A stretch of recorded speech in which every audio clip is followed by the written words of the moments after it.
जय गुरुदेव बच्चों। पिछली वीडियो संज्ञा वाली जो वीडियो थी उसमें आपको कुछ डाउट था, उस डाउट को मैं क्लियर करने जा रही हूँ कि उसमें वैभव, गौरव इस तरह के शब्द थे। इन शब्दों में ए प्रत्यय जोड़ने के कारण और इनमें परिवर्तन हुआ। आपको मैं पिछले क्लासों में भी बता चुकी हूँ कि कुछ प्रत्यय ऐसे होते हैं जो कि जब किसी शब्द के पीछे जुड़ते हैं तो शब्द में परिवर्तन ला देते हैं। जैसे इक, ये और ए, ये प्रत्यय ऐसे हैं जो जो जो भी शब्द के पीछे जुड़ते हैं उसमें परिवर्तन कर देते हैं। जैसे एक प्रत्यय में हम देखते हैं, एक प्रत्यय से बनने वाले शब्द जैसे इच्छा प्लस एक ऐच्छिक, यहाँ पर ई, इच्छा का जो ई है वो आई में परिवर्तित हो गया। तो एक प्रत्यय जब भी किसी शब्द के साथ जुड़ता है तो आगे वाला जो अक्षर होता है, आगे वाला जो वर्ण होता है उसमें वृद्धि कर देता है। ई, और चाहे ई छोटी हो चाहे बड़ी हो वो आई में परिवर्तित हो जाती है। ए आ में परिवर्तित हो जाता है। और ऊ, और छोटा ऊ हो या बड़ा ऊ हो, दोनों औ में परिवर्तित हो जाता है। जैसे इच्छा प्लस एक ऐच्छिक, दिन प्लस एक दैनिक, इतिहास प्लस एक ऐतिहासिक, विचार प्लस एक वैचारिक। इस तरह एक प्रत्यय जो होता है वो आगे वाले जो वर्ण है, आगे वाला जो अक्षर है उसमें परिवर्तन कर देता है। ऐसे ही यह प्रत्यय जो है इसमें भी परिवर्तन होता है। यह प्रत्यय से बनने वाले शब्द जैसे उदार में यह प्रत्यय जुड़ता है तो औदार्य बनता है। ये जो ऊ है ये परिवर्तित होगा औ में, चाहे ऊ छोटा हो चाहे बड़ा हो, दोनों ही ऊ औ में परिवर्तित होता है। ऐसे ही पाश्चात, पश्चात, पश्चात में पश्चात शब्द है, उसमें जब यह प्रत्यय जोड़ेंगे तो बनेगा पाश्चात्य। इसमें क्या परिवर्तन हुआ, आप क्या परिवर्तन देखते हो कि इसमें जो ए है, ये पे में ए है, वो किस में परिवर्तित हो गया, आ में। और ऐसे ही और देखते हैं, मधुर में यह प्रत्यय जोड़ेंगे तो माधुर्य बनेगा, वत्सल में यह प्रत्यय जोड़ेंगे तो वात्सल्य बनेगा। ये जो परिवर्तन होता है ना वो आगे वाले वर्ण में होता है। ये हमें ध्यान में रखना है कि आगे वाले जो वर्ण है आगे वाला उसमें परिवर्तन होता है ना। तो जैसे वत्सल में यह प्रत्यय जोड़ेंगे तो वात्सल्य बनेगा। ऐसे ही ए का नियम है, ए प्रत्यय से बनने वाले जो शब्द है, जैसे विभू में ए प्रत्यय जोड़ा तो इसमें विभू में आपको क्या दिख रहा है, आगे वाले वर्ण में ई दिख रहा है। ई किस में परिवर्तित होगा, आई में। ये हम पे एक वाले में देखा, यही ये वाले में देखा, यही रूल इसमें चलता है। ई किस में परिवर्तित होगा, आई में। ऐसे ही और क्या होता है इसमें, और लघु में ए जोड़ा लाघव बना, गुरु में ए जोड़ा गौरव बना, शिशु में ए जोड़ा शैशव बना, मनु में ए जोड़ा मानव बना, मधु में ए जोड़ा माधव बना। तो ए प्रत्यय के कुछ और भी रूल्स हैं। जैसे ए प्रत्यय लगने पर अनेक प्रकार के परिवर्तन होते हैं। जैसे अंत का जो ऊ है वो बे में बदल जाता है। जैसे विभू, एक तो आगे वाले में भी परिवर्तन होगा, बाकी ऊपर का हमने एक और ये में देखा, इसमें पीछे वाले वर्ण में परिवर्तन नहीं होता है। किंतु जब ए प्रत्यय जुड़ता है तो पीछे वाला जो वर्ण होता है उसमें जो स्वर होता है उसमें भी परिवर्तन होता है। जैसे विभू में हमने देखा, जो विभू में जो ई है वो आई में परिवर्तित हो गया, आई में परिवर्तित हो गया। और विभू में भय में जो ऊ है वो किस में परिवर्तित हो जाएगा? बे में। और वो भी कौन सा? हलंत वाला बे। और फिर इसमें देखो शब्द है विभू।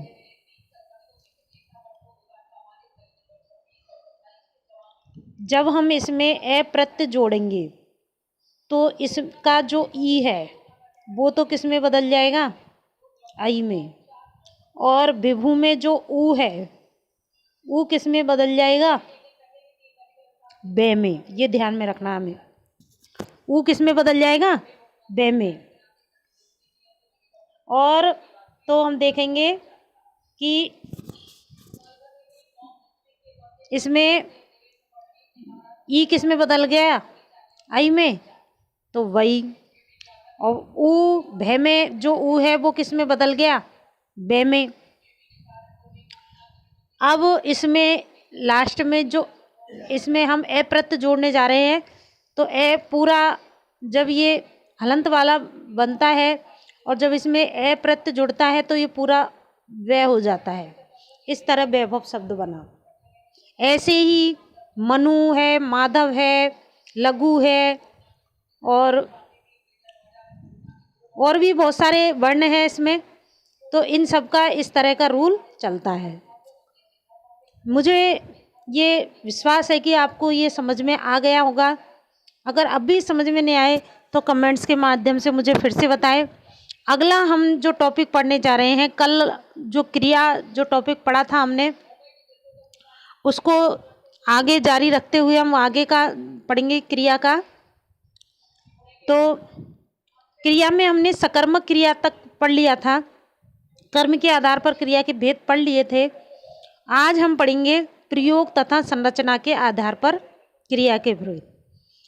बच्चों, प्रयोग तथा संरचना के आधार पर क्रिया के अनेक भेद होते हैं। हमें उनमें से कुछ जो मेन भेद हैं उनके बारे में जानेंगे। वाक्य में क्रियाओं का प्रयोग कहाँ किया जा रहा है, किस रूप में किया जा रहा है, इसके आधार पर भी क्रिया के निम्न भेद होते हैं। सबसे पहले है सामान्य क्रिया। जब किसी वाक्य में एक ही क्रिया का प्रयोग हुआ हो उसे सामान्य क्रिया कहते हैं। जैसे महेंद्र जाता है, संतोष आई, मौन खाना खाता है। इस तरह के जो शब्द है वो सामान्य क्रिया। खाता है, सोता है, जाता है, आई, गई, ये क्या है? सामान्य क्रिया। दूसरा है संयुक्त क्रिया। जो क्रिया दो या दो से अधिक भिन्नार्थक क्रियाओं के भिन्नार्थक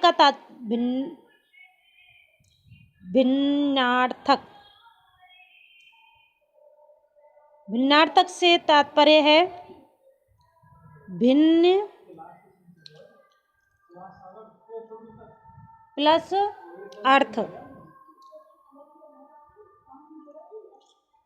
अर्थात अलग अर्थ देने वाला। तो इसमें भिन्नार्थक जो क्रिया है, भिन्नार्थक क्रिया मिलकर के संयुक्त क्रिया का निर्माण करते हैं। जैसे जया ने खाना बना लिया। इसमें बना और लिया दो क्रियाएं हैं, दोनों क्रियाएं जुड़ रही है तो ये संयुक्त क्रिया हुई। हेमराज ने खाना खा लिया। खा और लिया दो क्रियाएं हैं जो कि भिन्न अर्थ देने वाली है, तो इस तरह ये संयुक्त क्रिया हुई। अगला है प्रेरणार्थक क्रिया। वे क्रियाएं जिन्हें कर्ता स्वयं ने करके दूसरों को क्रिया करने के लिए प्रेरित करता है, उन क्रियाओं को प्रेरणार्थक क्रिया कहते हैं। इसमें कर्ता जो है खुद कार्य नहीं करता है, वो दूसरे को कार्य करने के लिए प्रेरित करता है। तो इस तरह की जो क्रियाएं होती है उन्हें प्रेरणार्थक क्रियाएं कहते हैं। जैसे दुष्यंत हेमंत से पत्र लिखवाता है, कविता सविता से पत्र पढ़वाती है, बाती है, बाया है, बाए हैं। ये इस तरह के क्रिया के पीछे शब्द जोड़े जाते हैं तो प्रेरणार्थक क्रिया का निर्माण होता है। जैसे गुरुजी छात्रों से निबंध लिखवाते हैं, कविता सविता से खाना बनवाती है, इस तरह के वाती है, वाया है, इस तरह के क्रिया के पीछे शब्द जोड़े जाते हैं तो प्रेरणार्थक क्रिया का निर्माण होता है। अगली जो क्रिया है वो है पूर्वकालिक क्रिया। जब किसी वाक्य में दो क्रियाएं प्रयुक्त हुई हो तथा उनमें से एक क्रिया दूसरी क्रिया से पहले संपन्न हुई हो तो पहले संपन्न होने वाली क्रिया पूर्वकालिक क्रिया कहलाती है। जैसे धर्मेंद्र पढ़कर सो गया, यहाँ सोने से पूर्व पढ़ने का कार्य हो गया, अतः पढ़कर क्रिया पूर्वकालिक क्रिया कहलाएगी। किसी मूल धातु के साथ कर या करके लगाने से पूर्वकालिक क्रिया बनती है। जैसे बच्चे स्कूल से आकर खेलने गए, माँ ने खाना बनाकर बच्चों को खिलाया, इस तरह की जो क्रियाएं हैं कर या करके, जो इसमें इस तरह की क्रिया जो होती है इनमें दो क्रियाएं होती है। एक क्रिया पहले समाप्त हो जाती है तथा दूसरी क्रिया शुरू हो जाती है। तो पहले जो समाप्त होने वाली जो क्रिया है वो पूर्वकालिक क्रिया कहलाती है। अगली है नाम धातु क्रिया। वे क्रियापद जो संज्ञा सर्वनाम विशेषण आदि से बनते हैं उन्हें नाम धातु क्रिया कहते हैं। देखो बच्चों, क्रियाएं जो होती है वो धातु से बनती है। धातु के पीछे ना या ना लगा करके जो क्रियाएं होती है वो धातु से न बन करके संज्ञा सर्वनाम विशेषण आदि से बनती है, उन्हें नाम धातु क्रिया कहते हैं। जैसे रंग, रंग क्या है? संज्ञा शब्द है। और रंगना क्या हो गई? क्रिया। लजा, लज्जा, लज्जा संज्ञा शब्द है, लजाना क्रिया हो गई। गर्म, ये विशेषण का शब्द है, गर्म, गरमाना क्रिया हो गई। चमक विशेषण का शब्द है, चमकाना। गुदराना, अपनाना, अपन ये सर्वनाम का शब्द है, अपनाना ये क्रिया हो गई। इस तरह संज्ञा सर्वनाम विशेषण आदि से बनने वाली जो क्रियाएं होती है उन्हें नाम धातु क्रिया कहते हैं। अगली जो क्रिया है वो है कृदंत क्रिया। देखो, नाम धातु क्रिया जो कि संज्ञा सर्वनाम से बनती है। कृदंत क्रिया वे क्रियापद जो क्रिया शब्दों के साथ क्रिया में ही कुछ प्रत्यय लगने पर जिन क्रियाओं का निर्माण होता है उन्हें कृदंत क्रिया कहते हैं। जैसे चल, चल धातु है, कहने का मतलब ये है कि धातु के पीछे प्रत्यय लगा करके जिन क्रियाओं का निर्माण किया जाता है उन्हें कृदंत क्रिया कहते हैं। जैसे चलना, चल से चलना या चलकर, लिख से लिख धातु है, उसमें ना प्रत्यय जोड़कर लिखना बना, ता प्रत्यय जोड़कर लिखता बना और कर प्रत्यय जोड़कर लिख कर बना। इस तरह धातु के पीछे प्रत्यय लगा करके और जिन क्रियाओं का निर्माण किया जाता है उन्हें कृदंत क्रिया कहते हैं। अगली है सजातीय क्रिया। वे क्रियाएं जहाँ कर्म तथा क्रिया दोनों एक ही धातु से बनकर साथ प्रयुक्त होती है, अर्थात जो कर्म है वो और क्रिया दोनों का निर्माण एक ही धातु से होता है, उन्हें सजातीय क्रिया कहते हैं।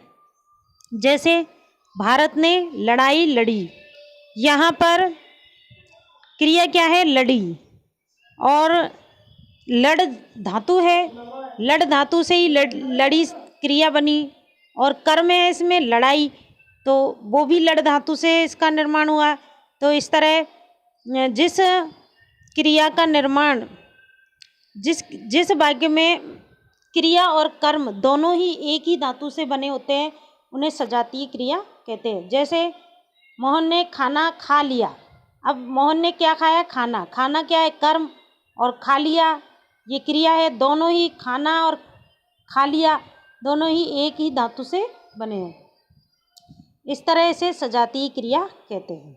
अगला है सहायक क्रिया।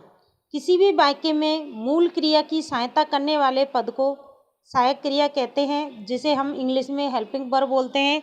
वही सहायक क्रिया है जो कि क्रिया के को सहारा प्रदान करती है। जैसे अरविंद पढ़ता है, भानु ने अपनी पुस्तक मेज पर रख दी है। इसमें पढ़ता क्रिया है और इसकी सहायता कर रही है क्या कर रही है? इसकी सहायता कर रही है। तो यहाँ पर है जो है वो सहायक क्रिया है। जैसे रख दी है, रख दी क्या है? क्रिया। और है रख क्या है? क्रिया। और दी है मतलब इसकी सहायक क्रिया है।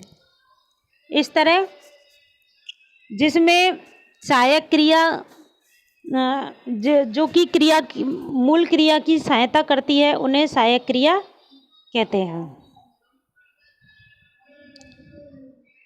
हाँ, उक्त वाक्यों में है तथा दी है सहायक क्रिया है।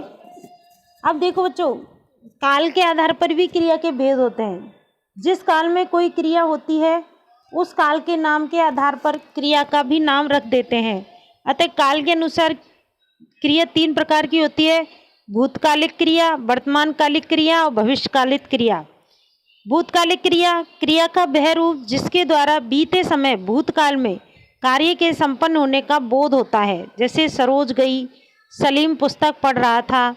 वर्तमानकालिक क्रिया, क्रिया का वह रूप जिसके द्वारा वर्तमान समय में कार्य के संपन्न होने का बोध होता है। जैसे कमला गाना गाती है, बिमला खाना बना रही है। भविष्यकालिक क्रिया, वह क्रिया का वह रूप जिसके द्वारा आने वाले समय में कार्य के संपन्न होने का बोध होता है।